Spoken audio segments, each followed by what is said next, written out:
Hello, I'm John Schneider. As a kid, I'd come to the New Jersey BAYSHORE to visit my Grandma Vi and take home movies of what I saw. Today I live here, produce video documentaries, and recently shot this boat at night with my video camera. Where is the Jersey BAYSHORE? Well, let's start with the big picture. It's somewhere in here, part of the universe, and it's definitely part of our world. But it's like no place I've ever experienced. And as soon as we land, I'll show you around.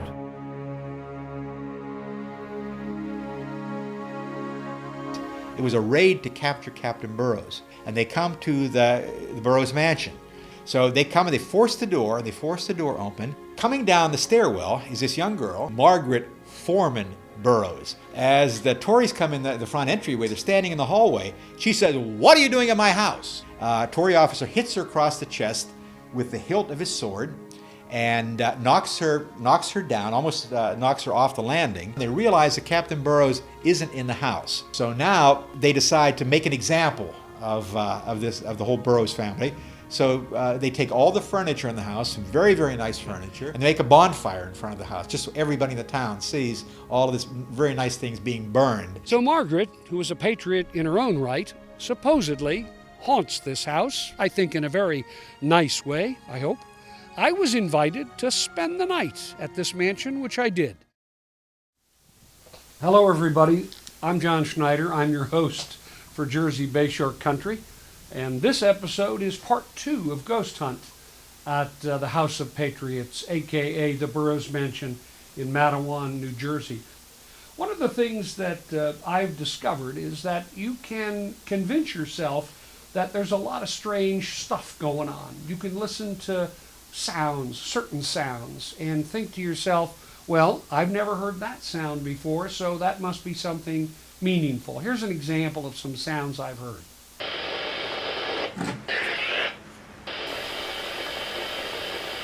It sounds like somebody saying, "Turn left." I don't know. Maybe it's not. Turn left. And here's another sound that was in the basement. I was not in the basement. There were no heaters on or any pipes or anything. But this was a strange sound that neither myself nor my guide, Al Savalang, could identify. Here it is.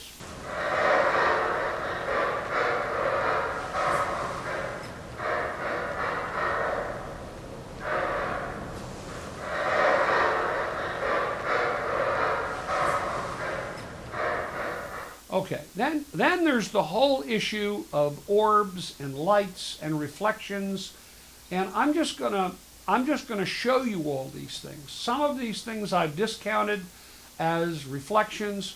Some of them are just lights that get reflected as a result of the lens that I use on my camera, and some of them are, quite frankly, unexplained. Here's some little objects of light that I found. They'd curve around and then they'd make turns and move around, and I would freeze these things like here, but then I did a close-up and it looks like a little pellet of some kind, but you know what? I don't have a clue. And then there's the issue of Winifred McGrath Sykes, or whatever that name is, the drawing that I found in the last episode of the House of Patriots. It was up in the slave quarters. It was a drawing that neither I nor Al Savalang had ever seen before. And we looked, we researched, we tried to find in the cemetery records and that sort of thing if this name existed anywhere, and we could not find it. That does not mean it didn't exist. It simply means that back in those days, the old days, not all names were recorded. And if you were a slave, you probably weren't recorded either. I also went to the cemetery to visit Margaret Foreman Burrowes. I wanted to pay my respects and sort of get her permission, build some trust between her and I, and see if she couldn't be a little bit more of a hostess to me as I spent the night.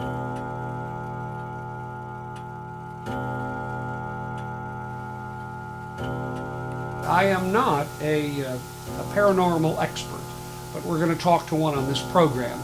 Hi, with me is John Skimoulis. He's the president of the New Jersey Paranormal Society, and we are here in the famous Burrowes Mansion in Matawan, New Jersey.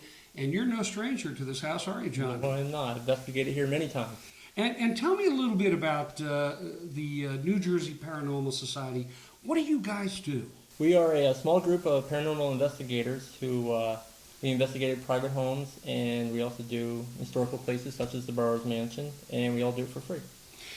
You came to this house more than once. In fact, you got married in this house, didn't you, recently? Yes, I did. On Halloween? Halloween. How's that working out? So far, so good. Did you bring any spirits with you on your honeymoon? No, I'm glad they all stayed here. We went to Williamsburg, so we had our deal with our own.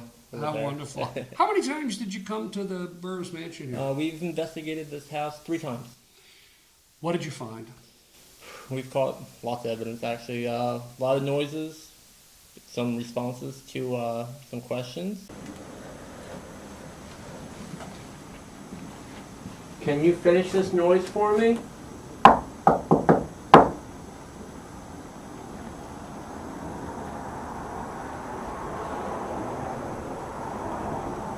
We'll try it one more time. You ready?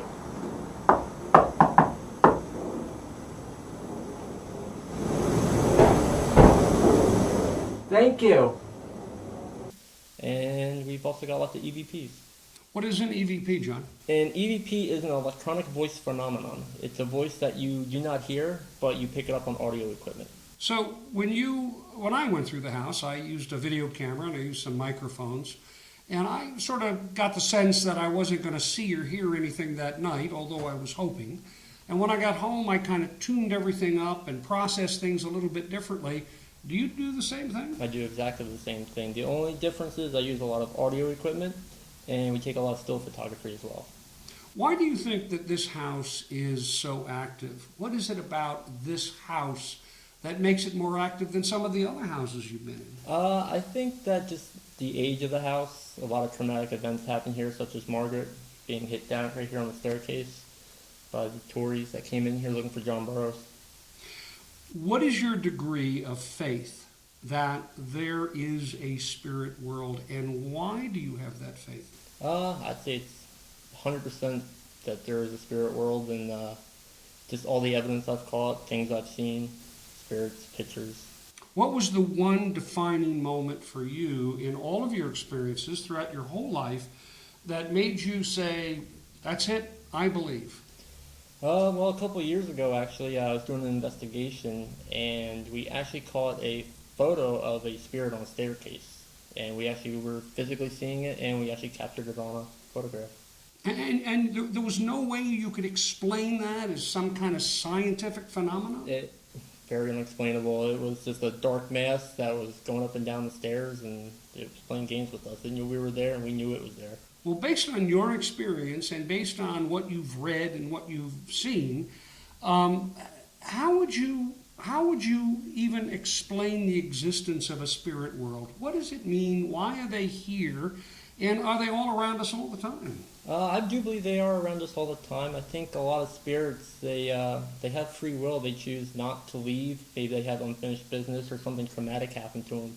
Were you able to identify any specific persons? I do believe we did catch the voice of Margaret in this actual room right here, saying, "Get out of this house." She was very mad. She wanted whatever she was talking to get out of this house, whether it be us or maybe it was just a residual ghost Tory coming through here. Because she stood on this stairway, Yes. According to historical records, and told the Tories, "Get out of my house," and then they just took the butt of a sword, didn't they? And Yes. Mm-hmm. pushed it up against her chest, and later on she may have died from complications. Have you ever been awakened in the middle of the night at your home by any ghostly apparitions or any kind of feelings? Yes. Really? Many times, yes. I felt like we were followed home. We were doing an investigation at the Eastern State Penitentiary, and that night, laying in bed, we kept hearing stuff being moved around in the bedroom and just a lot of noises, like something decided to follow us home. But if an amateur wants to explore a house like this, or one of many houses really here in the area, what is the best way, if you don't have all this professional equipment, what kind of personality do you need? Do you need to be sensitive to ghosts? Do you have to have a certain kind of approach? What would you suggest? I think an open mind is big. You don't have to spend lots of money buying equipment. Just a tape recorder, a camera is really all you need to capture ghosts, and that can be $100 right there easily. Really, the big thing is gain permission. Don't go to graveyards and trespass at night, things like that. So when you came into this house, you've come into this house a number of times. How long does it take you to set up? Do you have a main control area? Are all the microphones connected together? Do you have a mixer? What do you do? How do you set up? The first thing we do is we try to set up a base. We usually do it here in the kitchen. We try to find just a remote little area where we may not capture anything or disturb any of the other equipment. Then we go about setting up cameras throughout the house of a lot of the hot spots, such as the foyer here or up in the attic. And then with all those cameras, we set up audio recorders. We usually run about 4 or 5 audio recorders, which can end up being over 40 hours of audio we have to listen to. Wow. Plus video. Amazing. And I found myself, as I was looking at my own video, I found myself having to go back and look at it again because you can't, after a while, you get blurry-eyed. You can't. Is there any special processing that you do to the video? I read in some internet studies that you should, make it reverse the picture, make it a negative. You can see things more clearly. Do you do anything to your audio? Do you do anything to your video?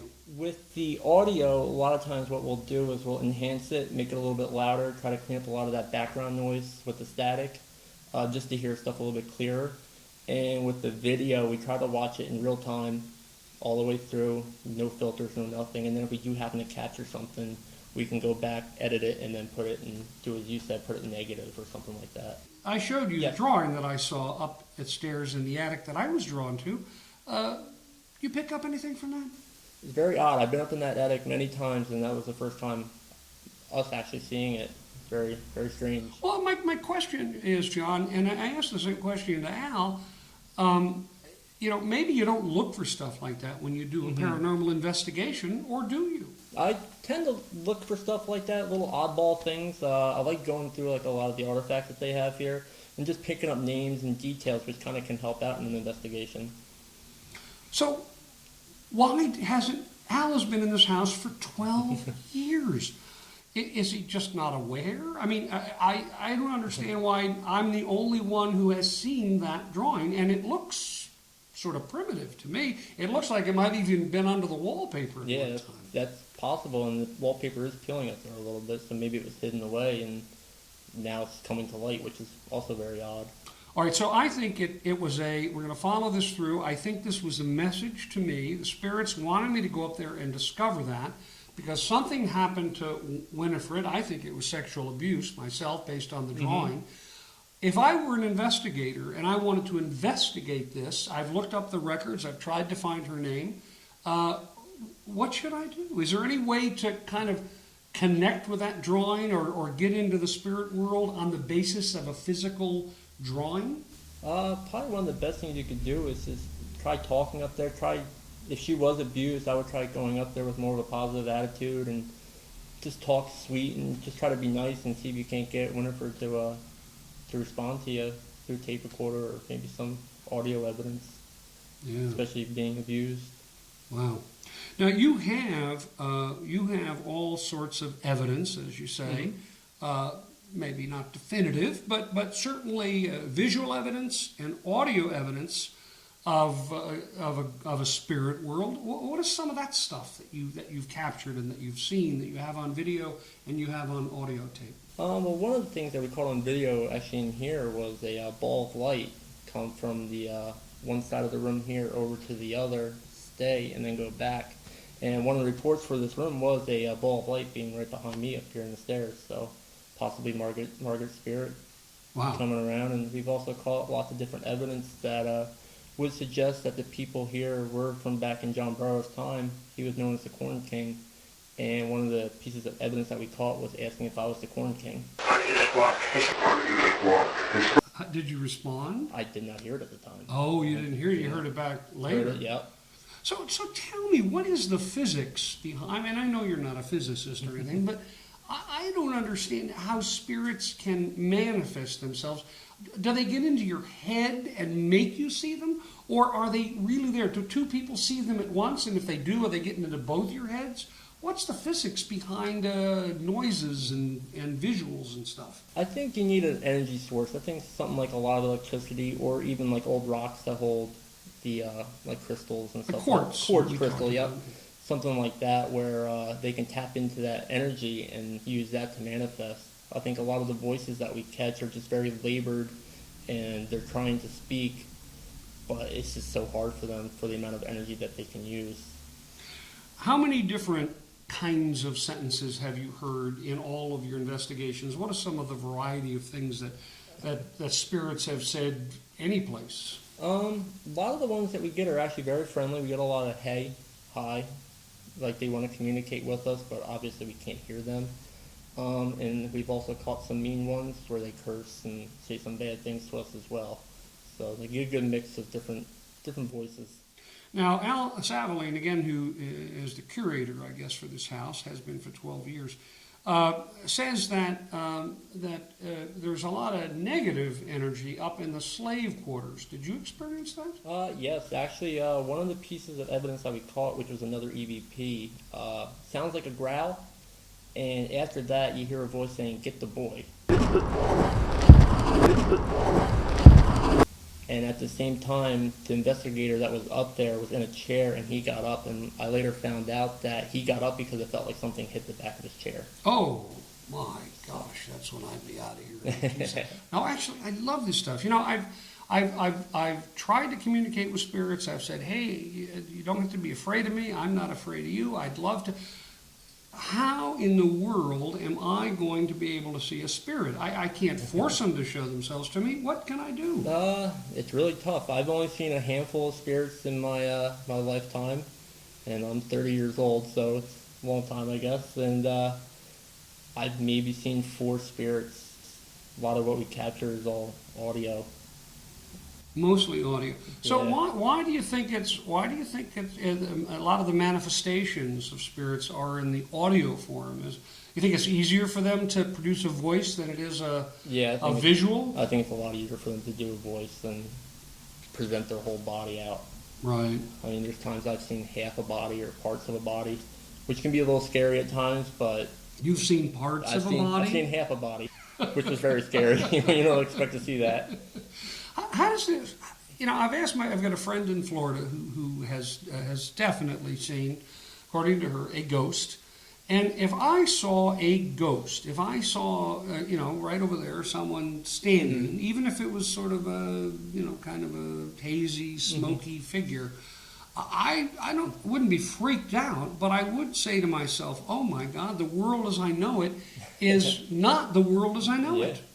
I mean, doesn't it open you up to so many more possibilities in terms of if that exists and you believe it's true, then what else is there? Yeah, it opens up your mind and you start thinking about life after death, that there is something after you die.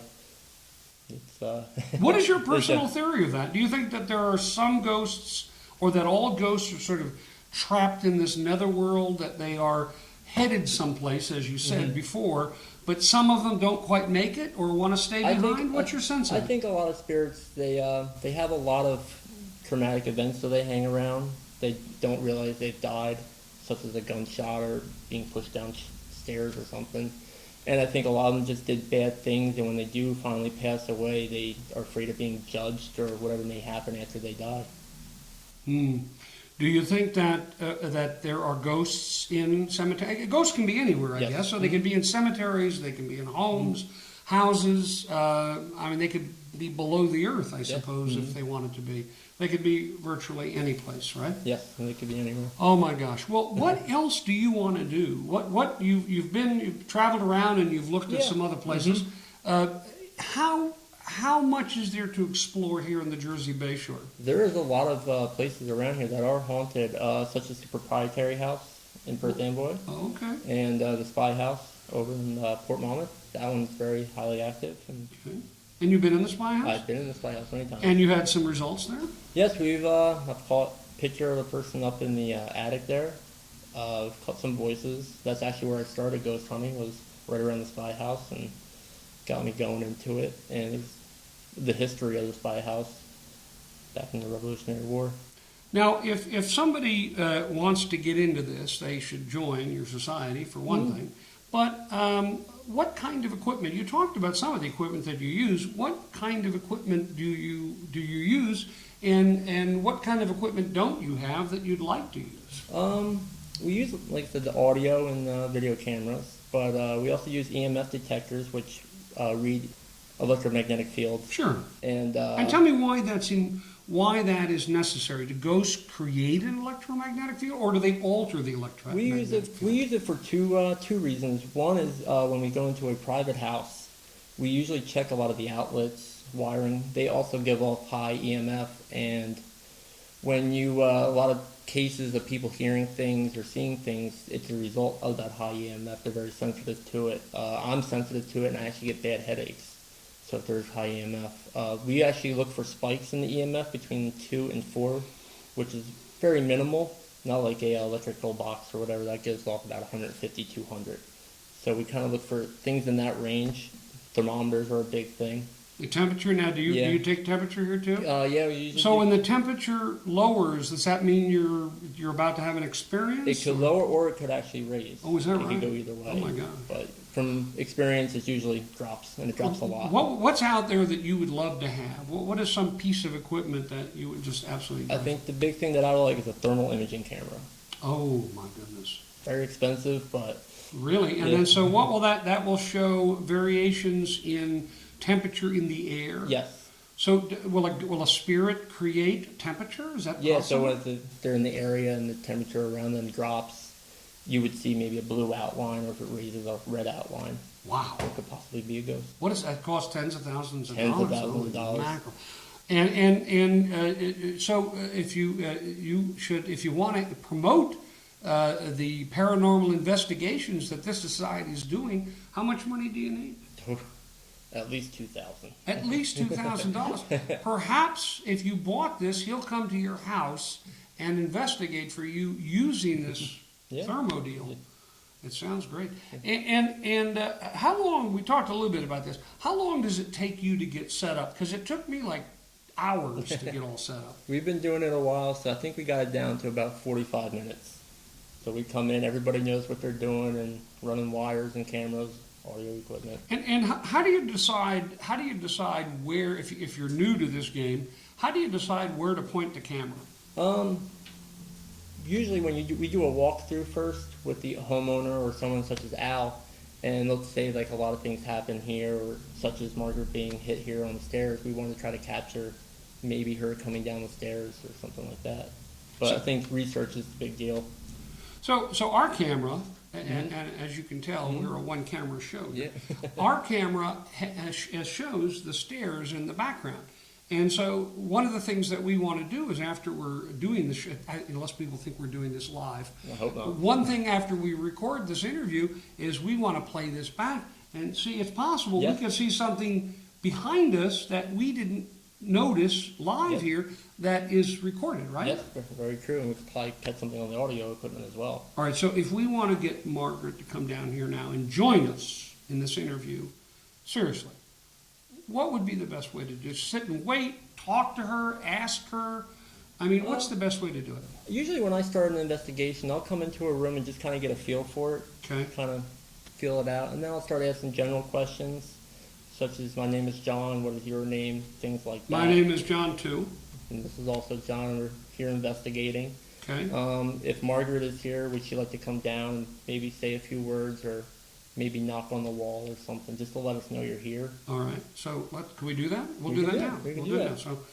that. So, Margaret, I don't know if you remember me. I was over at your final resting place about a week ago, and I said hello. I touched your headstone and asked your permission to come into the house, and asked if you would be willing to kind of explain what happened. And I don't want you to relive it necessarily, but it would be nice to meet you, and it'd be nice to be able to get some sign that you are here with us, right? Yeah, that's perfect. If Margaret is here, we would like you to come down here, maybe talk with us, and I'm sure you've seen me here many times. We're very sad about what happened to you, but you did the right thing. And if you are here, it'd be nice if you maybe knock on the wall, or just walk down the stairs, maybe touch one of us on the shoulder, just let us know that you're here. Okay, let's wait and see if Margaret will do anything.